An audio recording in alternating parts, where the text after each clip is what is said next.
Justifiant le bien fondé du thème de cette année à l'occasion de cette journée mondiale de lutte contre la désertification, à savoir « Construisons l'avenir ensemble », Arlette Soudan-Nono, la ministre du Tourisme et de l'Environnement de la République du Congo, urgence oblige, attire l'attention sur l'importance des dégâts sur notre environnement immédiat dont sont responsables ou auteurs l'homme par ses agissements et les calamités naturelles dans notre évolution. Il est plus qu'urgent d'y réfléchir et de sensibiliser à l'heure où les changements climatiques menacent notre existence. La désertification et la dégradation des terres est dans la plupart des cas le résultat des activités humaines. Nos pratiques culturelles, la production du bois-énergie, l'exploitation forestière illégale, l'urbanisation anarchique, le changement climatique sont autant de causes identifiées à l'origine de la dégradation des terres et de la désertification.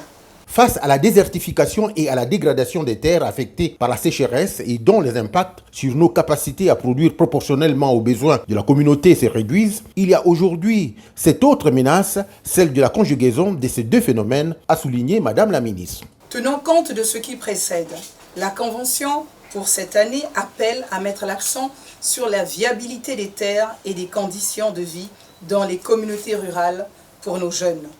Mesdames et messieurs, la Convention des Nations Unies sur la lutte contre la désertification est l'instrument international qui promeut le développement durable dans les écosystèmes fragiles. C'est un combat qu'il faut mener partout au sein de nos communautés, par et à partir des changements de nos comportements au niveau de la planète tout entière pour arrêter le pire et préserver l'environnement. C'est ainsi que la République du Congo est partie prenante à plusieurs initiatives, parmi lesquelles le partenariat Terra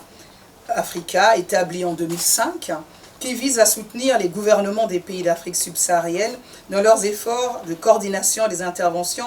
et des ressources pour une intensification des bonnes pratiques de gestion durable des terres. Signalons qu'à côté de ces nombreuses initiatives qui sont partout menées heureusement, la République du Congo prend toute sa part au défi de Bonn ou Bonn Challenge, qui est un effort mondial dont l'objectif est de restaurer 150 millions d'hectares de terres dégradées et déboisées d'ici à 2020 et 250 millions d'hectares d'ici à 2030, a conclu la responsable de l'environnement du Congo-Brazzaville.